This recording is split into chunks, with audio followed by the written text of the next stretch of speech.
I just read the most interesting chapter of Dune that has been in this book thus far, and it is nowhere in the movies. They just skipped over arguably the most important chapter for understanding the climate and the politics of Arrakis. And it's really wild too, because when I see the movies, I think they just simplify it so much that I thought there were maybe just the Harkonnens, the Atreides, the Fremen, and the Emperor and his people like the Bene Gesserit running around fixing everything. But this chapter really opened up my eyes to the complicated climate of Dune. In this chapter, you have water traders who have a vacation home in polar ice caps. You have smugglers with hidden weapons.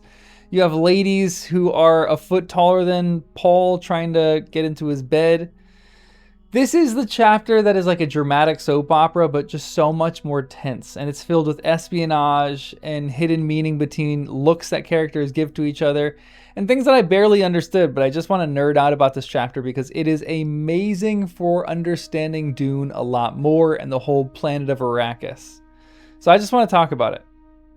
This whole chapter comes right after Paul and Leto save the men from the sandworm swallowing the spice factory. Leto is actually seething at the end of that chapter, and he steps into his home and there's a dinner party ready and waiting for him. Jessica organized it and brought all the people, and the Duke made sure Thufir made sure all was safe. And Thufir was pissed at the Duke for this move, by the way. He was nervous that they were going to get assassinated, so he didn't really like this dinner party at all. But the text opens with a really interesting epigraph about the greatness of leaders. It says, "Greatness is a transitory experience. It is never consistent. It depends in part upon the myth-making imagination of humankind. The person who experiences greatness must have a feeling for the myth he is in. He must reflect what is projected upon him, and he must have a strong sense of the sardonic. This is what uncouples him from belief in his own pretensions. The sardonic is all that permits him to move within himself. Without this quality, even occasional greatness will destroy a man." Which is just a strange thing to start with for the chapter. It fits into the chapter to some degree with the greatness of the Duke and with Paul's burgeoning greatness, but it still really is an interesting epigraph. And the chapter goes on to talk about the Duke walking around while everything's getting ready. There's a really scary detail in the beginning too that begins to put you on high alert for this, which is the brilliance of Herbert to just throw small little things in there. But the text talks about a poison snooper doing its job to detect poisons. And the text says, will someone try chow murky tonight? Poison in the drink? Or chow mas? Poison in the food? The Duke knows some nefarious stuff is going to go on in this meeting, but as he's setting up, there's this old lady who is a house servant who tells the Duke a really strange custom that they have. It's one of my favorite things that the Duke does. And it's really bumming me out that he dies in probably just a short few chapters.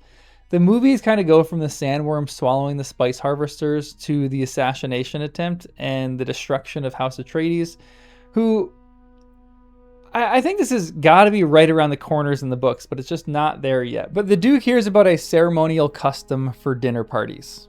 Guests are supposed to waste water at the door. They're supposed to dip their hands into this water like basin and slosh water all on the ground and then use towels to dry their hands and then throw the towels on the ground too.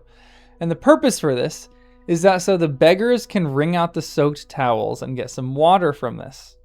Leto hears about this and just cancels it straight up, which I love this man for this. The Duke in the book, he says, how typical of a Harkonnen fief, the Duke thought. Every degradation of the spirit that can be conceived. The custom stops here, he muttered. Take these basins to the front door. While we're eating, and until we've finished, each beggar who calls may have a full cup of water. Understood? But the lady who he tells this to is actually pissed because she was planning on selling the water after this was all said and done. So a little deception and resourcefulness, I guess, but it's kind of crazy that this lady was going to do that. Leto doesn't care though. He just outright cancels it and he does what's right and what's just. He would have been a really great ruler of Arrakis, and it bums me out.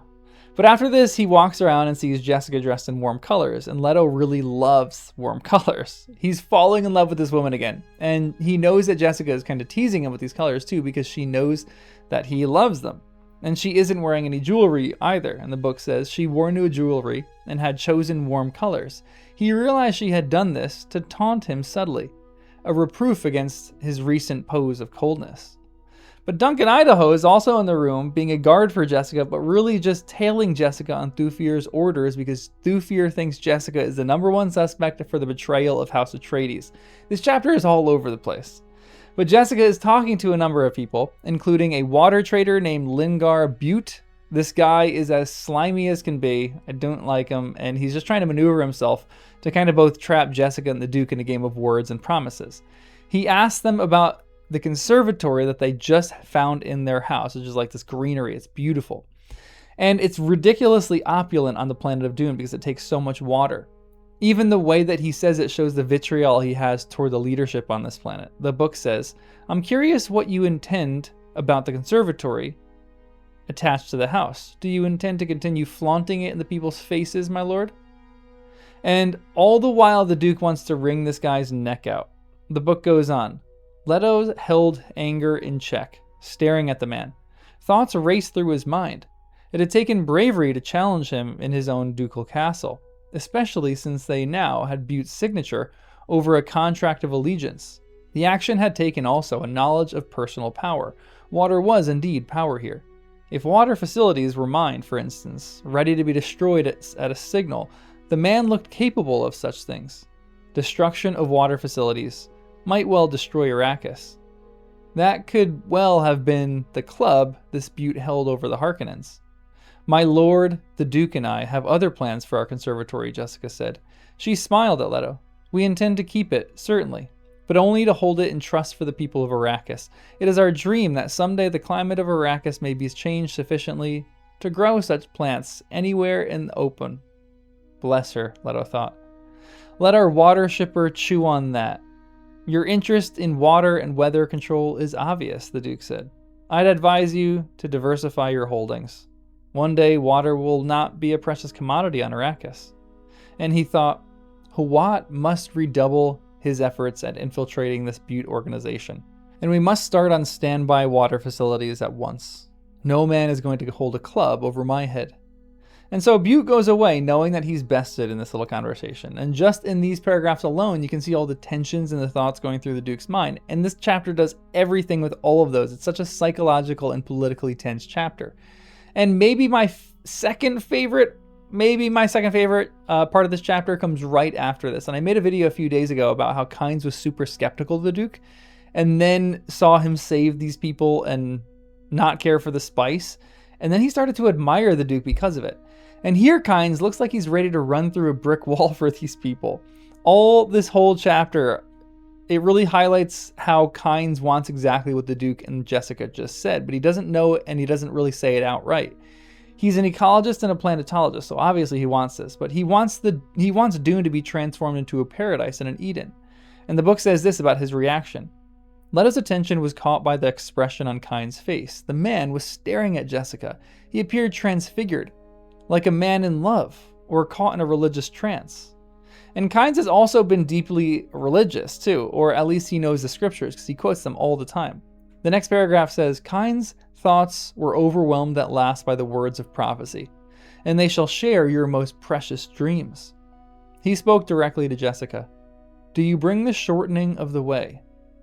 And you, like I, when I was reading that, went, what the heck is he talking about, the shortening of the way? But it's explained in a few paragraphs. Ah, Dr. Kynes, the water shipper said, you've come in from tramping around with your mob of Fremen. How gracious of you. Kynes passed an unreadable glance across Butte, said, it is said in the desert that the possession of water in great amount can inflict a man with fatal carelessness. They have many strange sayings in the desert, Butte said, but his voice betrayed uneasiness. Jessica crossed to Leto, slipped her hand under his arm to gain a moment in which to calm herself. Kynes had said, the shortening of the way. In the old tongue, the phrase translated Kwisatz Haderach, the planetologist's odd question, seemed to have gone unnoticed by the others, and now Kynes was bending over one of the consort women, listening to a low-voiced coquetry. Kwisatz Haderach, Jessica thought. Did our Missionaria Protectiva plant that legend here too? The thought fanned her secret hope for Paul. Could he be the Kwisatz Haderach? He could be. And this is probably the first time that Paul is actually referred to as this in this book. It's suggested before that he is this, but now you kind of start to see the work that is done here by the Missionaria and the belief that Paul might actually be the one. It's kind of a really cool moment, to be honest. I love this. But the Duke then gives a toast, and it's in memory of the fallen Atreides soldiers. He has Gurney play a little song, and he pours out some clean, potable water on the floor, which is actually insane to do this. All these people work in the commodity of water, essentially, and it's cash for them. And so they all struggle to do this, and most of them fake it, and one in particular who fakes it is Kynes, and he fakes it openly. And the whole time that this was happening, I was thinking, he's almost doing this defiantly, and the fake pouring out of the water into another container just seems like he's doing this as a joke. And is this just because he's Fremen and this is against what Fremen believe, or some other reason? I don't really know what's going on here, but it's just so complex of writing. Herbert lets you into these moments, and these moments kind of breathe, and he doesn't explain them or over-explain them, which I just love for a writer. But the dinner party goes on as usual, and we are inside Jessica's head now because she's adamantly trying to find out who the spies are and who are the ones that they can trust. There's a guy named Susu who represents the Guild Bank, and that guy's name is made fun of in this chapter. But it's also a cool bit of writing too, because Herbert reveals that this guy's true allegiance is to the Harkonnens via the mind of Jessica, and she is the only one who knows. She does this through his speech pattern, which is something that she learned and recalled at the moment at her Bene Gesserit school. The book says, the man was a Harkonnen agent.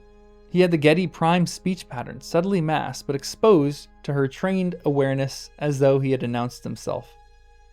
Like, let me take a break here just to talk about why I love this chapter so much. Up to this point, Herbert has kind of been very good episodically. He has put maybe one or two little ideas in each chapter.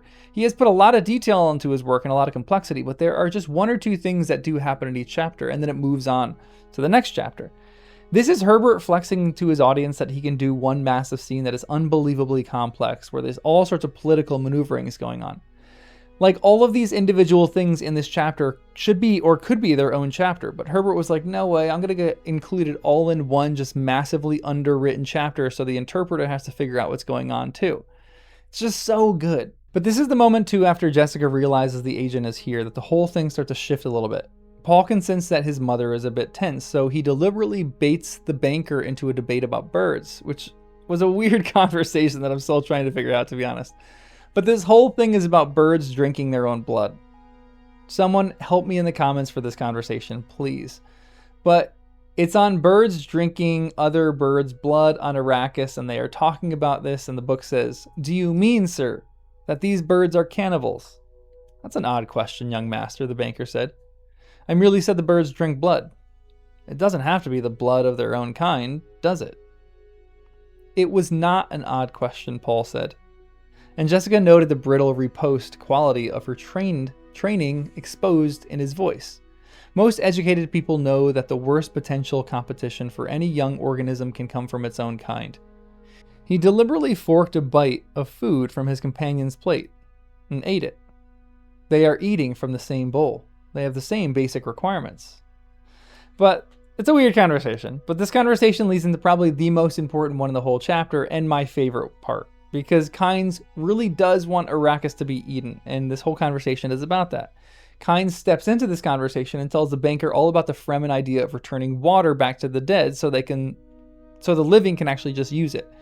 And the banker is almost offended at this, and Kynes replies, "All water is precious there, and the human body is composed of some 70% water by weight.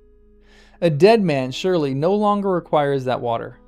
And it's hilarious too, because Jessica notes that when he says this, the banker almost looks genuinely terrified at Kynes. And this is what the book says a few paragraphs later.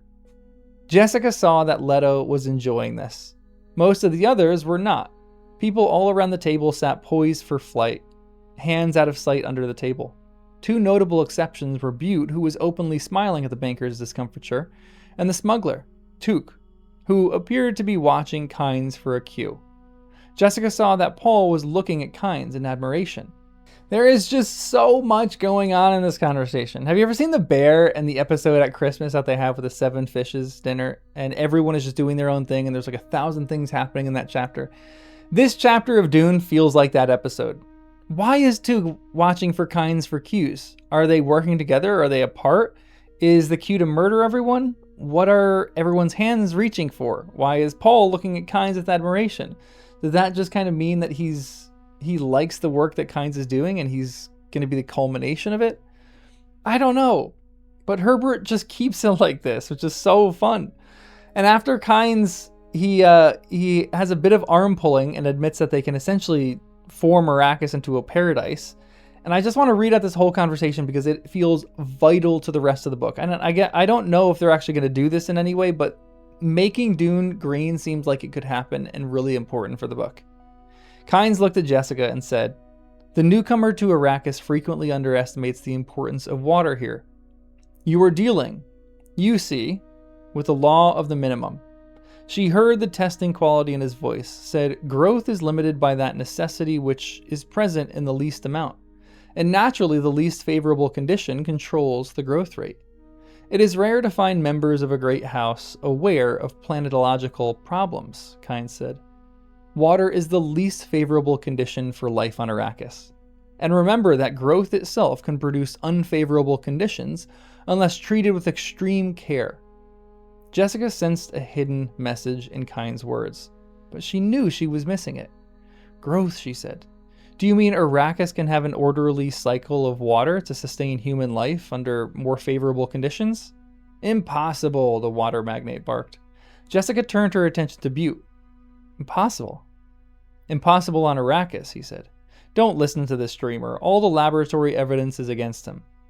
Kynes looked at Butte, and Jessica noted that the other conversations around the table had stopped while people concentrated on this new interchange.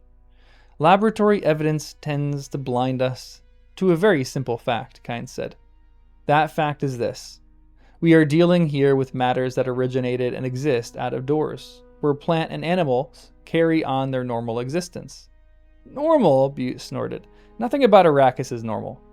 "Quite the contrary," Kynes said. "Certain harmonies could be set up here, along self-sustaining lines. You merely have to understand the limits of the planet and the pressures upon it." "It'll never be done," Butte said.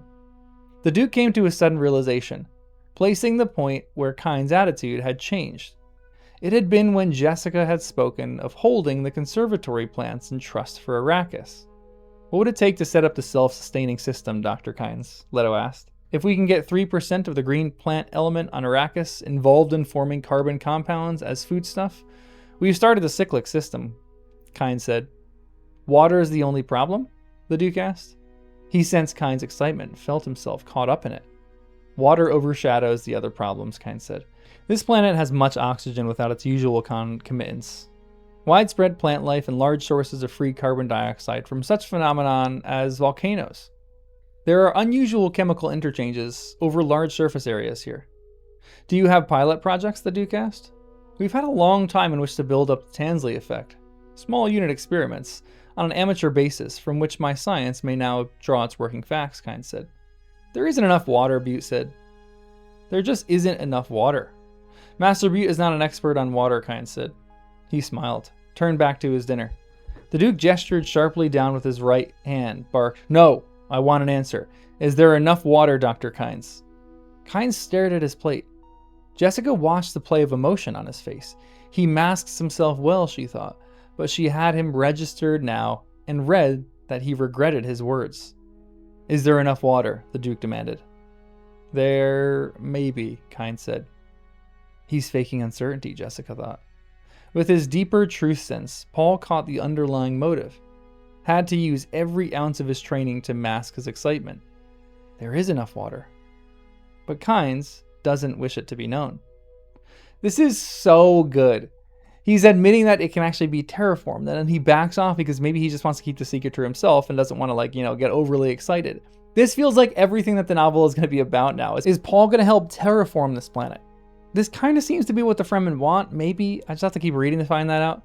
But the chaos of the dinner doesn't stop with this conversation. Leto was called away on something, and the terminology he uses is coded to mean that it's a security issue rather than a riot or something like that, and so Jessica and Paul kind of relax about it. Everything feels so coded in this chapter. And then when he's away, the banker decides to mock Paul by giving him a toast for the boy who must be treated like a man. Paul then gets wildly serious and he tells this guy a story, which is really a horror story, about a guy who drowned. Paul's smile became brittle. He returned his attention to the banker. The interesting thing about this man was the wounds on his shoulders, made by another fisherman's claw boots. This fisherman was one of several in a boat, a craft for traveling on water, that foundered, sank beneath the water.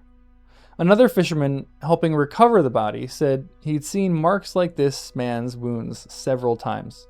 They meant another drowning fisherman had tried to stand on this poor fellow's shoulders in the attempt to reach up to the surface to reach air.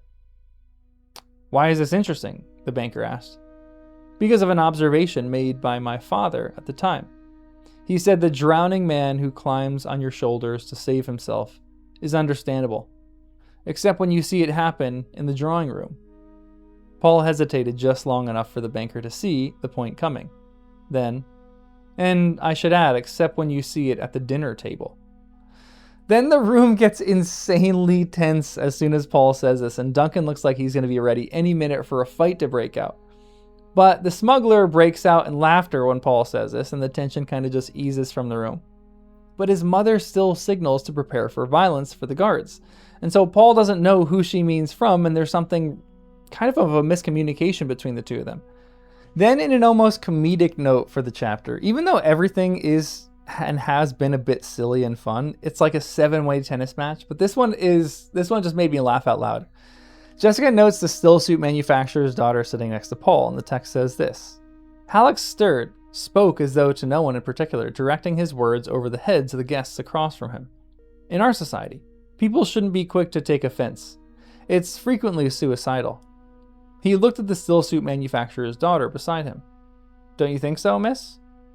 Oh, yes. Yes, indeed I do, she said. There's too much violence. It makes me sick. And lots of times, no offense is meant, but people die anyway. It doesn't make sense. Indeed it doesn't, Halleck said. Jessica saw the near perfection of the girl's act, realized that empty-headed little female is not an empty-headed little female. She saw then the pattern of the threat and understood that Halleck too had detected it. They had planned to lure Paul with sex. Jessica relaxed. Her son had probably been the first to see it. His training hadn't overlooked the obvious gambit.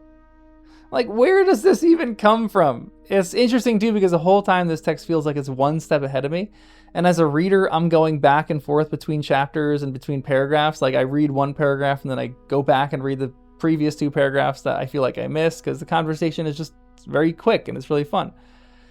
But the whole chapter ends with a discussion on the deep desert and laser guns. And maybe it's an ominous idea, but I find it really curious why the chapter ends with Jessica saying this.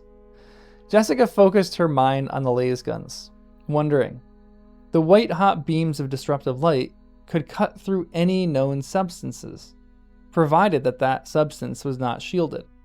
The fact that feedback from shield would explode both laser gun and shield did not bother the Harkonnens. Why? A laser gun shield explosion was a dangerous variable. Could be more powerful than atomics. Could kill only the gunner and his shield target. The unknowns here filled her with uneasiness. Paul said, I never doubted we'd find the carry-all. Once my father moves to solve a problem, he solves it. This is a fact the Harkonnens are beginning to discover. He's boasting, Jessica thought. He shouldn't boast. No person who will be sleeping far below the ground this level at night as a precaution against laser guns has the right to boast. That's the end of the chapter. And maybe this goes back to the beginning because maybe Paul is boasting, but he's doing this with self-awareness. Maybe Jessica doesn't understand this yet, or maybe Paul just has to learn how to be a better leader. But he has a constant thing in his head where he says things are under control, and he was upset at people for talking over him and taking the conversation away from him. So I just don't know what's going on in the end of that chapter there. Maybe the Harkonnens are going to kill the Atreides with laser guns. I just don't know. But this has got to be one of the most fascinating chapters in the whole book so far. And I love that it's just like a little find for those who only read the books. The movies cut it, but I do now get the joy of reading this and seeing what's going on in the whole political landscape and the whole business realm of Arrakis. It was such a great chapter, and I just kind of wanted to recap it and talk about how cool it was.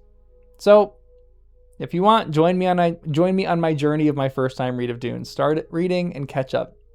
Subscribe to the channel too if you like, and join the Discord and become a member if you want to support the channel. Donate to a video if you want. All that kind of stuff. And remember, do not fear. Fear is a mind killer.